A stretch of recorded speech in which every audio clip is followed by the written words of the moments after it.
Sir, office में। हाँ, उसी को इंटरोगेट करने जा रहा हूँ। पता है सर, वो क्रिमिनल नहीं है, लेकिन क्रिमिनल कोई माँ के पेट से पैदा तो होता नहीं। मजबूरी, हालात, लालच क्रिमिनल पैदा करते हैं। देखते हैं इसे किसने क्रिमिनल बनाया।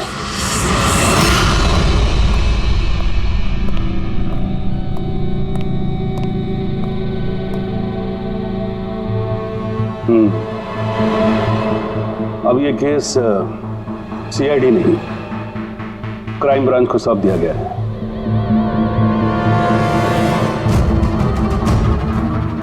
अब भी सफाई में कुछ कहना चाहते हैं?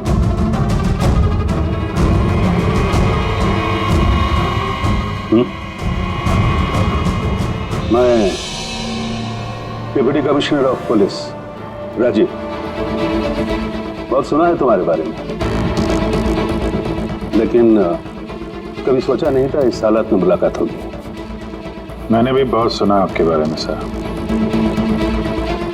सुना है काफी सख्त ऑफिसर हैं आप। फिर तो तुम समझ गए होगे, थोड़ी सी भी ढील मैं तुम्हें दूंगा नहीं। कानून सबके लिए बराबर होता है सर। अगर मैंने गुनाह किया है तो सजा का उतना ही हकदार हूं जितना कि कोई आम मुजरिम। विक्रांत को क्यों मारा तुमने? उसे मारने की कोई वजह नहीं थी मेरे पास। अच्छा,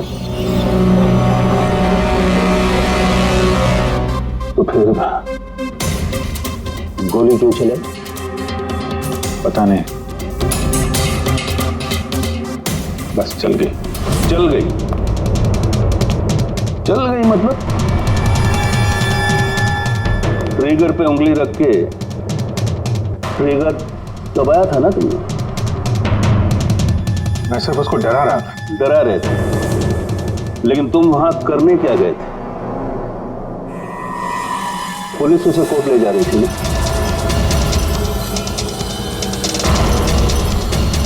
मेरे वहां होने की वजह जानने के लिए आपको सर मेरा और विक्रांत का इतिहास जानना होगा। बरसों से 36 का आंकड़ा चल रहा है हमारा। कई बार वो मेरे हाथ आते आते रह गया, लेकिन इस बार मैंने उसे पकड़ लिया।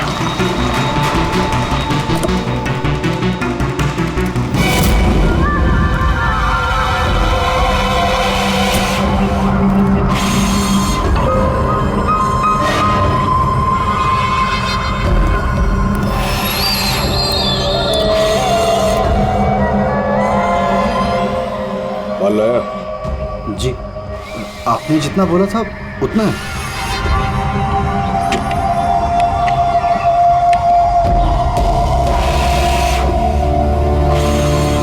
गुड। अगला कंसाइनमेंट अगले महीने की 5 तारीख को। जी। पैसे? गाड़ी में।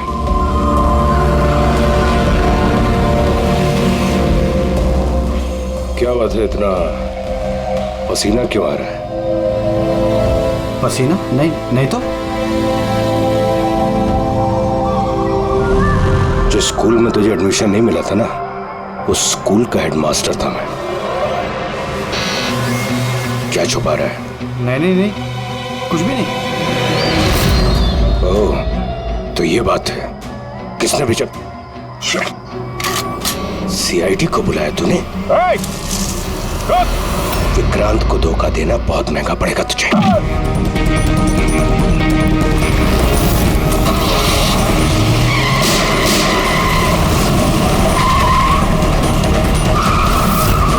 और इस तरह इस बार तुम उस तक पहुंच ही गए। हाँ, लेकिन हमेशा की तरह इस बार भी विक्रांत के नसीब में जेल की सलाखें नहीं लिखी थी। नामी गिरामी अपराधी विक्रांत ने सरकारी गवाह बनने का फैसला कर लिया है। वो मकरंद के खिलाफ अदालत में सारे सबूत देगा और इसके बदले अदालत उसकी सजा काफी हद तक माफ कर देगी। इन अपराधियों को पकड़ने के लिए हम लोग दिन रात एक कर देते हैं, अपने खून पसीना बहाते हैं। क्या इसलिए कि अदालत उनको दोबारा जुर्म करने के लिए छोड़ दे? अब अदालत को दोष मत दो अभिजीत।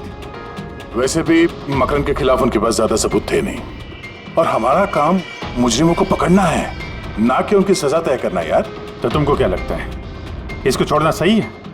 अब सही तो नहीं है, पर हम लोग क्या कर सकते हैं?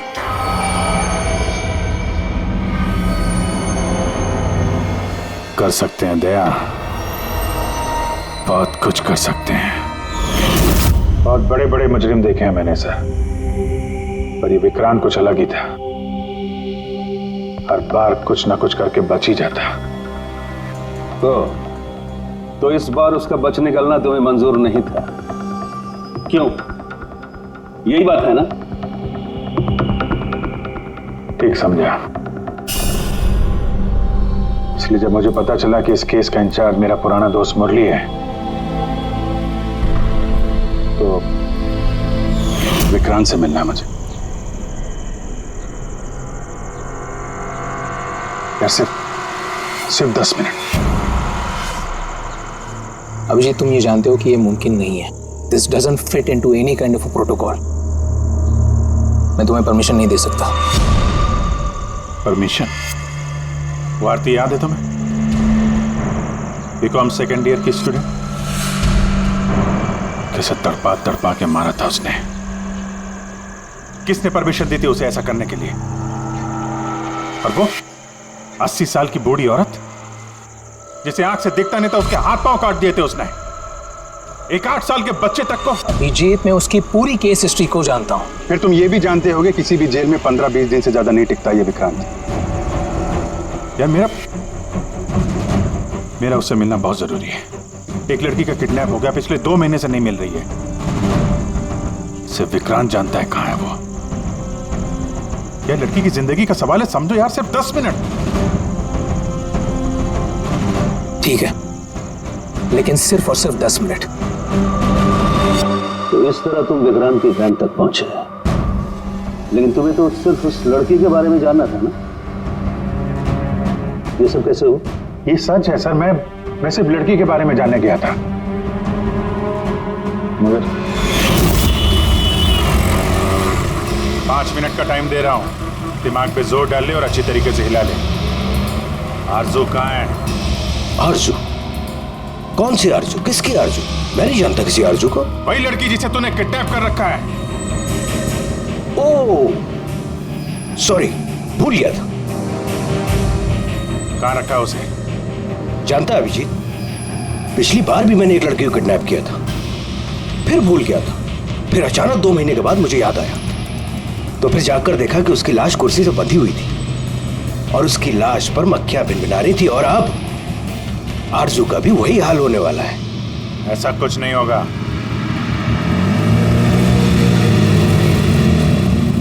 कहां है आरजू? हाँ, याद आया, मेरी जेब में, निकाल ले।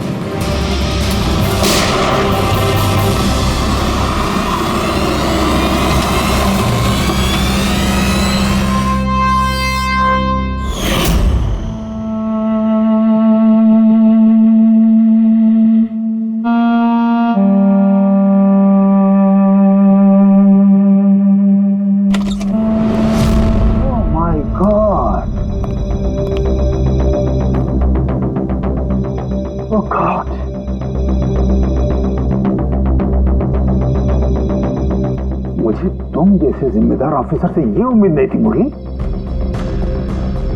तुम्हारी निगरानी में ये हो कैसे गया? कैसे? हाउ? गलती मुरली की नहीं, मेरी है। सब मेरी वजह से हुआ।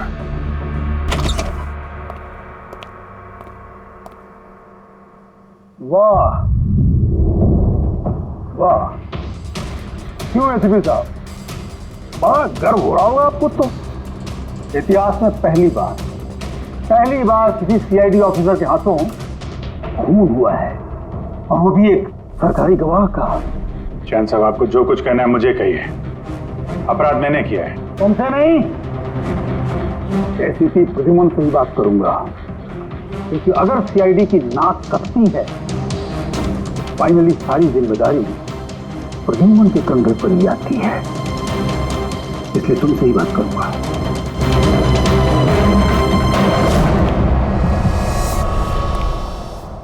कैसे हुआ ये सब?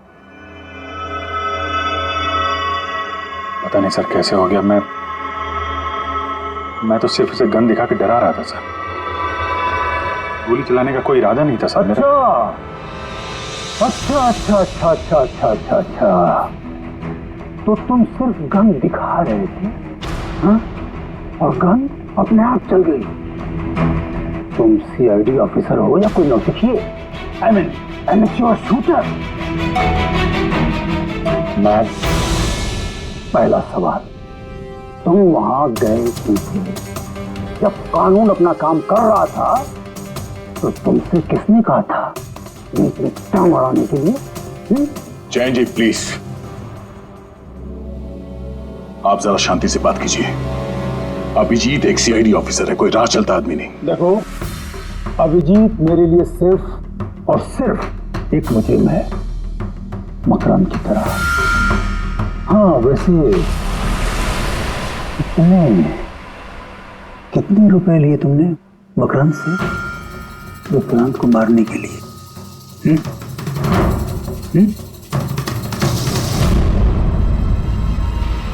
अगर तुम एक वकील ना होते और मैं एक सीआईडी ऑफिसर नहीं होता तो ये सवाल तुम्हें बहुत भारी पड़ता। Oh really? देखो देखो देखो देखो, ऐसे थे प्रद्युम्न।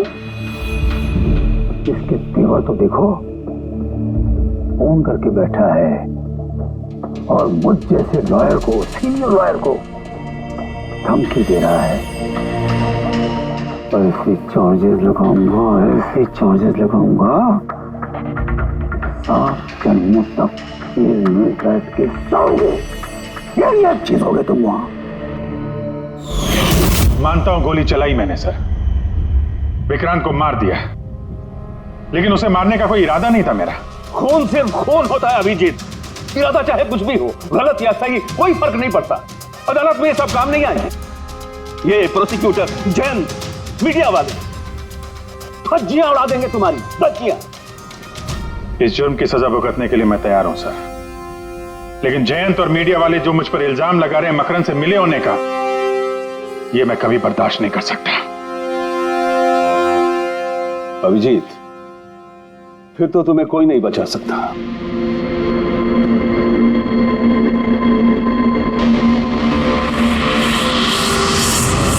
सारे सबूत और गवाह अभिजीत के खिलाफ है। यानी कोई उम्मीद नहीं है सर? कैसे उम्मीद है? अभिजीत ने खुद कन्फेस किया है कि गोली उसी ने चलाई।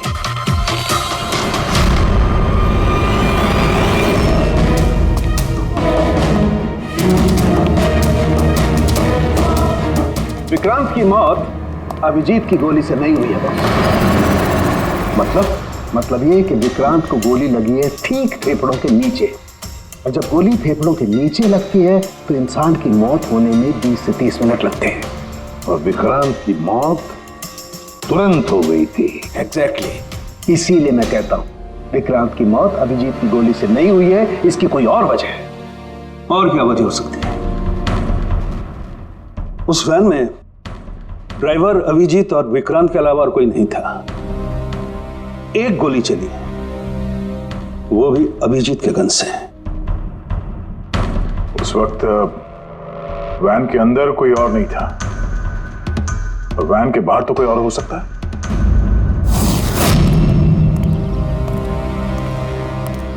अभिजीत, उस वक्त गाड़ी के बाहर कोई था जिस वक्त गोली चली? नहीं, एक्चुअली पता नहीं, क्योंकि मेरा पूरा ध्यान तो विक्रांत पे था। अभिजीत, ठीक से याद करके बताओ, गोली चलने से पहले क्या हुआ था? कुछ अजीब हुआ था? कुछ भी? गोली चलने से पहले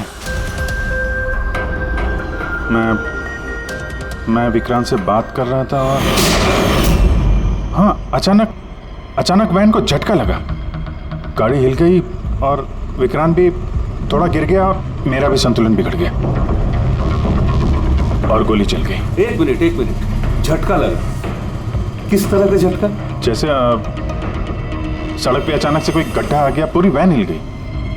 लेकिन यहाँ तो सड़क बिल्कुल ठीक है, दूर दूर तक कहीं कोई स्पीड ब्रेकर भी नहीं है, स्मूथ। यहाँ गड्ढा कैसे आ सकता है? हाँ साहब, झटका लगा था। मेरी पूरी वैन यूं दाईं तरफ मुड़ गई।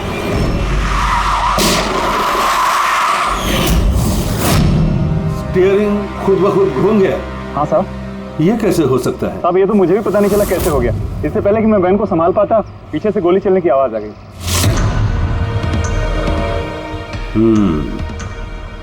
स्टीयरिंग व्हील का खुद ब खुद मुड़ जाना, गोली अपने आप चल जाना, सड़क पे कोई गड्ढा भी नहीं है। आखिर यहां हुआ तो क्या हुआ?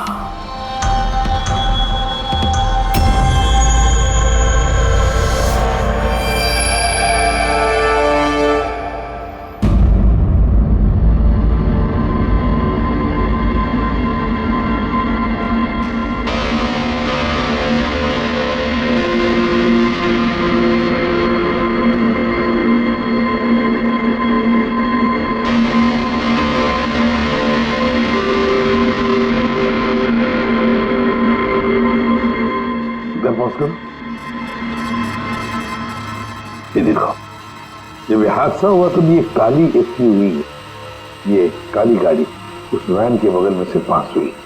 मतलब सर, विक्रांत का खूनी शायद इसी गाड़ी में? हाँ, हो सकता है। सर, ये गाड़ी कहीं रुकी नहीं सर, ये सीधे सीधे चली गई और दूसरी गोली की आवाज भी नहीं आई। और एक बात नोटिस की तुम लोगों ने, 11:17 पर वो काली गाड़ी पास हुई वैन के बगल से, और एग्जैक्टली 11:17 पर विक्रांत की घड़ी भी बंद हो गई। हाँ सर, अभिजीत की घड़ी भी 11:17 को ही बंद हुई थी। हाँ? ये दोनों घड़ियों का एक साथ बंद होना और इस कार का ठीक 11:17 पे वहां से गुजरना, ये संजोग नहीं हो सकता। बिल्कुल सर, बिल्कुल सही कहा आपने, ये कोई संजोग हो ही नहीं सकता। जरूर कोई ना कोई राज छुपा है उस काले रंग के एसयूवी में, जो अभिजीत की बेगुनाही साबित करेगा। तो यहाँ इस फुटेज में इस गाड़ी का नंबर तो दिख नहीं रहा है।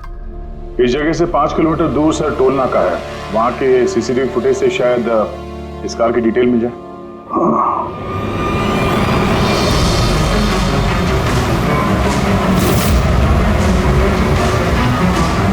अगर वो गाड़ी टोल नाका से गुजरी ही नहीं तो यहीं कहीं आसपास होनी चाहिए, इसी इलाके में। सर, वो देखिए, काले रंग की कार।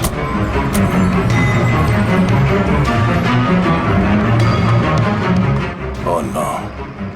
फ्रेडी, जरा आगे चेक करो।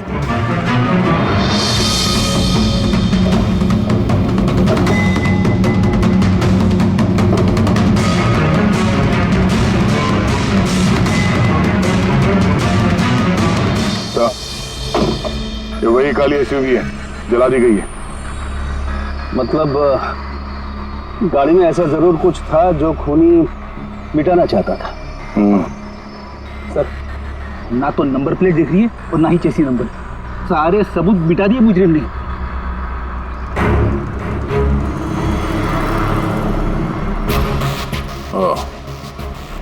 बड़ी एक काम करो, जरा आसपास पूछताछ करो, देखो किसी ने यहाँ पे कुछ देखा है क्या। अरे सुनो, ये जली हुई गाड़ी के बारे में कुछ बता सकते हो क्या? जी नहीं। हाँ? ये देखिए, सीट के नीचे ये डिवाइस पड़ा था। Electric device. हाँ सर, उनके क्या डिवाइस है, कुछ पता चला? हाँ बस, पता तो चल गया है, लेकिन इसे अच्छी तरह से समझाने के लिए मुझे एक डेमो देना पड़ेगा आप लोगों को। मान लीजिए कि ये विक्रांत है और हम इसे मारना चाहते हैं, लेकिन हम इसके करीब नहीं जा सकते, तो फिर इसे कैसे मारा जाए? कैसे? डॉक्टर सारूखी, हमें पता होता तो आपके पास क्यों आते? प्लीज आगे बताइए। हाँ, बताता हूं।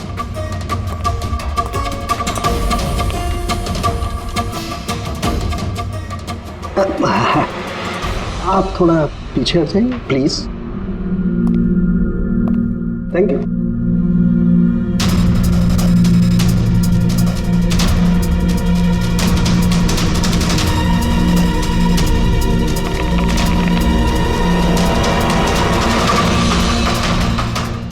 देखा आपने बॉस, बिना नजदीक जाए इसे ऐसे मारा जा सकता है। ये आपने किया कैसे सर? क्योंकि जैसे ही हमें इस डिवाइस के बारे में पता चला, हमने विक्रांत के पुराने मेडिकल रिपोर्ट्स मंगवाए जेल में से। ये स्कैन 2 महीने पुराना है और ये वाला स्कैन ये हमने कल रात को लिया उसके मरने के बाद।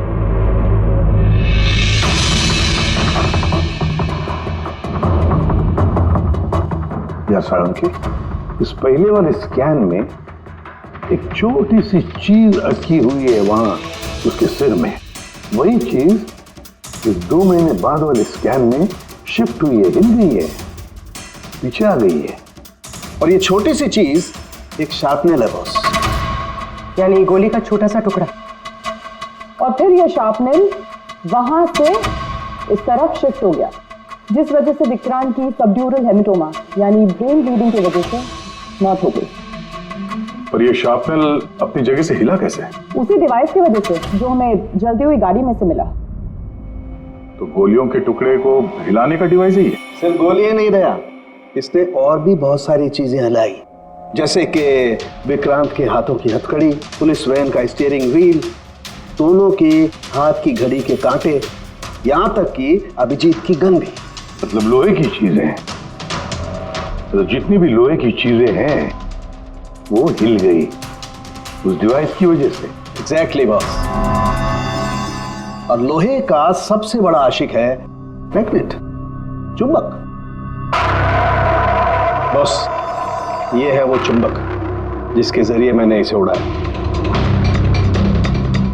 यानी उस काली वैन में भी एक ताकतवर लौ चुंबक था, जिसकी वजह से पूरी की पूरी वैन दाईं तरफ चली गई और अभिजीत की मेटल की गन वो भी अपने आप चल गई। हाँ, और विक्रांत के सिर में जो अटका हुआ शार्पनेल का टुकड़ा है वो भी शिफ्ट हुआ। सर, इतनी प्लानिंग के साथ तो वही मार सकता है जिसे शार्पनेल के बारे में पहले से पता था, उसका कोई करीबी। मकरंद। मकरंद मतलब अभिजीत सर बेगुनाह? No, not at all. इतनी जल्दी किसी नतीजे पे पहुंचना ठीक नहीं होगा। मकरंद के खिलाफ जब तक हमको पक्का सबूत न मिल जाए, कानून की नजर में अभिजीत ही दोषी है। मकरंद के खिलाफ सबूत तो वही देगा ना जो विक्रांत के सेफ हाउस के बारे में जानता था, वरना मकरंद को कैसे पता कि विक्रांत किस रास्ते से कोर्ट पहुंचेगा। और विक्रांत की खुफिया जानकारी सिर्फ मुरली और उसके बाकी साथियों के पास थी। आप लोग ऐसा सोच भी कैसे सकते हो सर कि हम में से कोई गद्दारी कर सकता है? जितने ईमानदार आप लोग हैं ना, उतने ईमानदार हम लोग भी हैं। विक्रांत को कहां और कौन से सेफ हाउस में रखा गया था ये सिर्फ आप लोग जानते थे और कोई नहीं। ये सच है ना? हाँ सर, नहीं पता थी। यहाँ तक हमारे घर वालों को पता नहीं थी, तो फिर हम बाहर वालों पे क्यों इल्जाम लगाएंगे?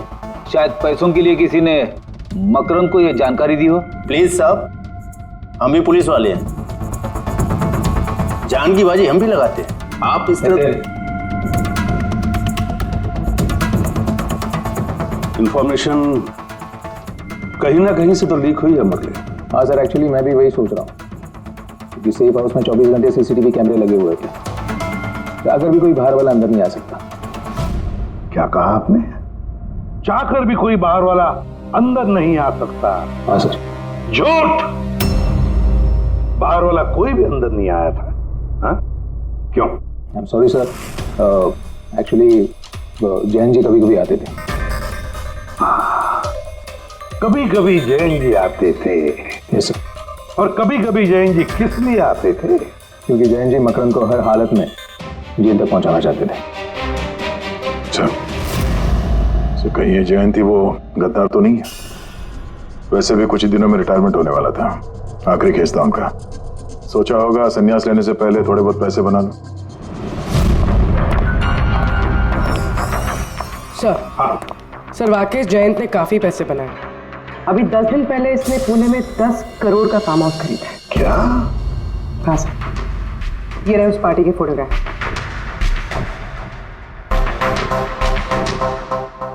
एक मिनट, माय गॉड, दया पहचाना इसे?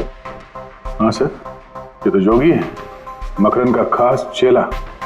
जोगी, मकरन का खास चेला, और वो भी जयंत की पार्टी में।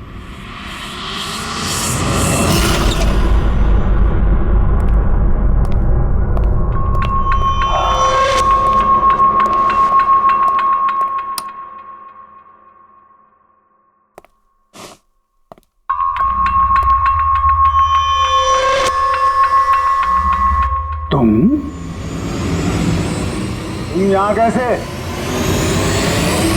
और मेरे घर में घुसे कैसे? हाँ? मुजरिमों को उनके बिल से निकालने के लिए बिल के अंदर तो घुसना ही पड़ता है जैन साहब। मुजरिम मुजरिम मैं हूं या तुम? मैं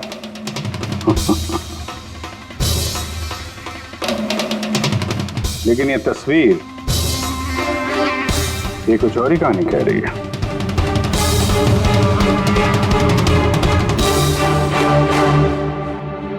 नो, आई डोंट नो, मैं नहीं जानता। नहीं जानते? कमाल है, बहुत भोलेपन का नाटक कर रहे हो जयंत साहब। मकरन के पैसों से ये फार्म हाउस खरीद लिया और अब उसके चेले जोगी को पहचानने से भी इनकार कर रहे हो। What nonsense! कौन जोगी? कैसा जोगी? मैं किसी जोगी वोगी को नहीं जानता। अगर नहीं जानते तो ये जोगी तुम्हारी पार्टी में क्या कर रहा था? देखो, मेरी पार्टी में 400 से ज्यादा लोग आए थे। अब मैं हर एक को तो नहीं पहचानता ना। और रहा सवाल मेरे फार्म हाउस का, तो मेरी जिंदगी भर की खून पसीने की कमाई है, समझे? मकरन की बात कर रहे हो ना तुम? वो देखो, उस केस में उसके खिलाफ सारे सबूत मौजूद हैं। विक्रांत ने मरने से पहले मुझे सारे सबूत सौंप दिए थे। मकरन को तो मैं फांसी पर लटकाऊंगा और साथ में तुम्हें भी। लाइट हो क्या हुआ? स्विच तो ऑन है। हुआ क्या लाइट को?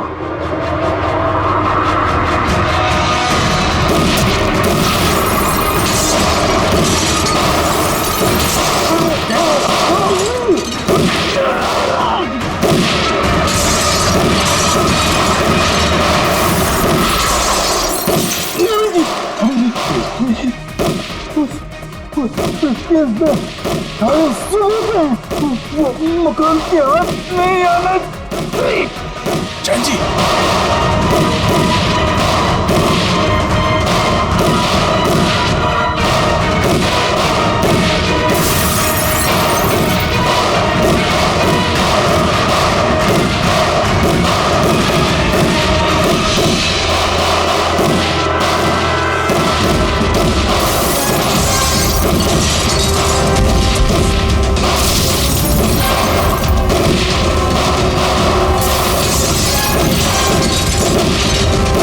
कमाल कर दी तुमने अभिजीत, वाकई कमाल कर दी। पर पूरी मीडिया तुम्हारे जान के पीछे पड़ी है, अब तो उनको लॉटरी लग गई। अब कह रहे जयंत का खूनी अभिजीत है। सर, उनके कहने से क्या होता है? आपको पता है मैं निर्दोष हूं। लेकिन तुम्हें वहां जाने की जरूरत क्या थी? जैन के घर में, वहां के सीसीटीवी कैमरे में साफ दिख रहा है कि जैन के मौत के वक्त तुम वहां थे। और सिर्फ इतना ही नहीं, अब तो पूरी सीआईडी टीम पर इल्जाम लगा रहे हैं कि हम तुम्हें बचाने की कोशिश कर रहे हैं। इल्जाम तो लगेगा ही ना प्रद्युमन। जयंत मकरन के खिलाफ नया सबूत पेश करने वाला था अदालत में, और ठीक एक दिन पहले उसकी मौत हो गई। हाँ, लेकिन वो सबूत मुजरिमों के हाथ नहीं लगा सर। मैं लेके आया। जैन से मरने से पहले मुझे ये सारे सबूत सौंप दिए। ये सबूत, ये फोटोग्राफ्स, ये पेपर्स, ये सबूत काफी नहीं है मकरन को अदालत में सजा दिलवाने के लिए। काफी नहीं है ये सबूत। तो वो पेन ड्राइव? तो पेन ड्राइव से कुछ पता चल सकता है ना? हाँ, अभिजीत, ये पेन ड्राइव पासवर्ड मांग रही है। जयंत ने मरने से पहले पासवर्ड वगैरह बताया? नहीं सर, इसके पहले वो कुछ बोल पाते उन्होंने दम तोड़ दिया था। अरे यार,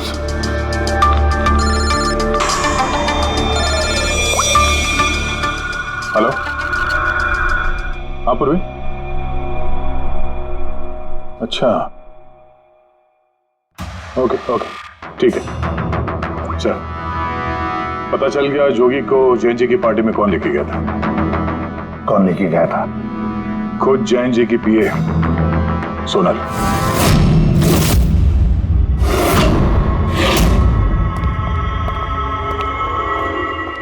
सर ये सब? सोनल, सोनल, पूरी तेरा ऊपर चेक कर।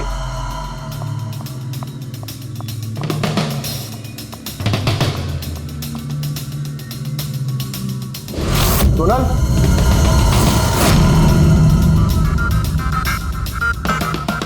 सर अंदर तो कोई भी नहीं। सर कोई नहीं होगा। तो सोनल गई कहाँ?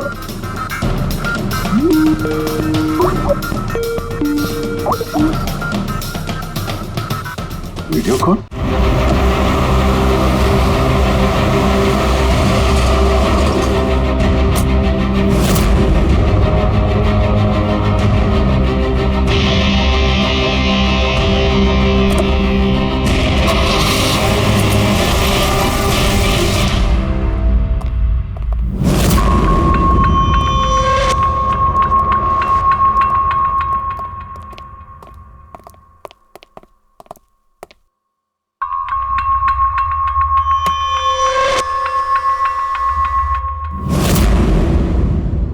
Welcome, welcome Abhijit.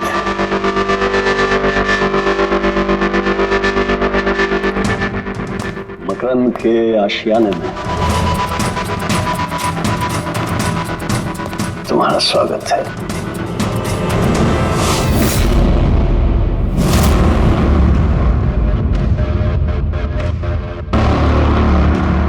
सबूत? सबूत इधर है बॉस।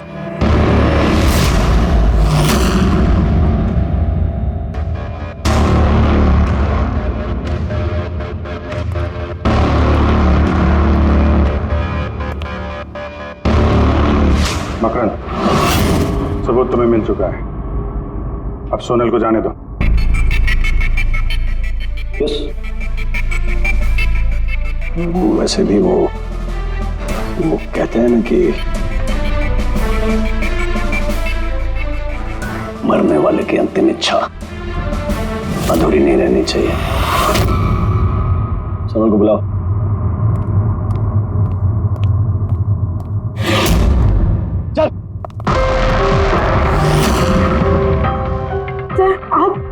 सोनल तुम ठीक हो? हाँ सर, मैं ठीक हूँ। तुम जाओ यहाँ से। लेकिन सर आप? मेरी चिंता मत करो, तुम निकलो, जाओ।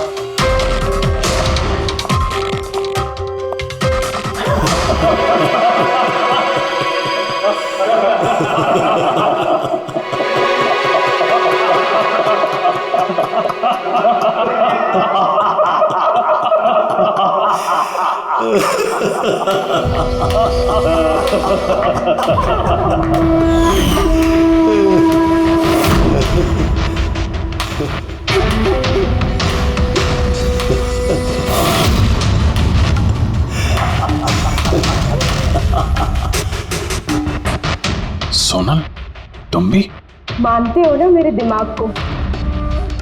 तुम सीआईडी वालों को भी मैंने चकमा दे दिया।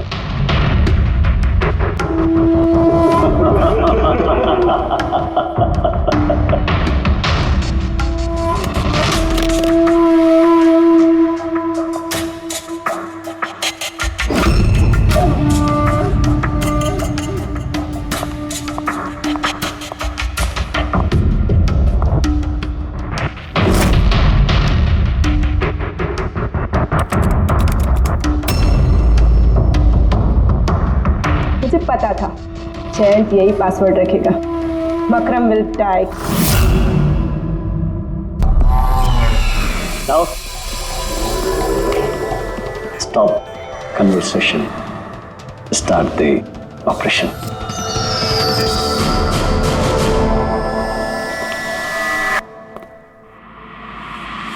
मरने का टाइम हो गया। टाइम हो गया? नहीं तो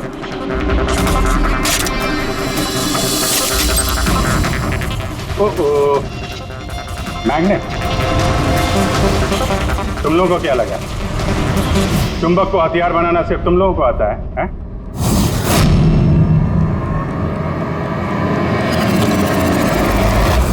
इस ब्रीफकेस में वैसा ही चुंबक है जैसा तुम लोगों ने उस गाड़ी में लगाया था विक्रांत को मारने के लिए। मकरंद, खेल खत्म तुम्हारा।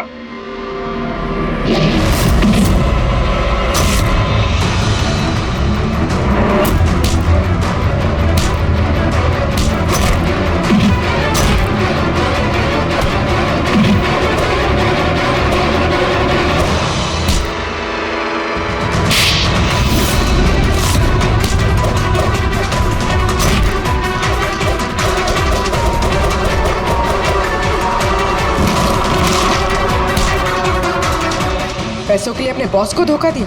हाँ?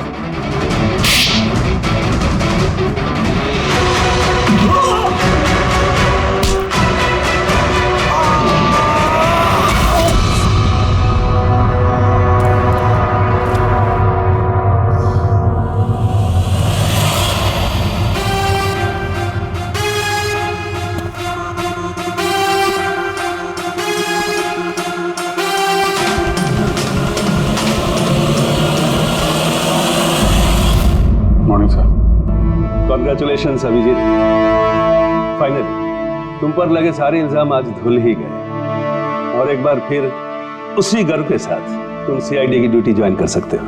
Thank you sir. सर, हमने आरजू को बचा लिया सर। मकरन के साथियों को पता था कि विक्रांत ने उन्हें कहाँ कैद करके रखा था, पर सर जयंत जी का सपना पूरा नहीं हो पाया मकरन को जेल भेजने का। चलो जो भी है, all well that ends well.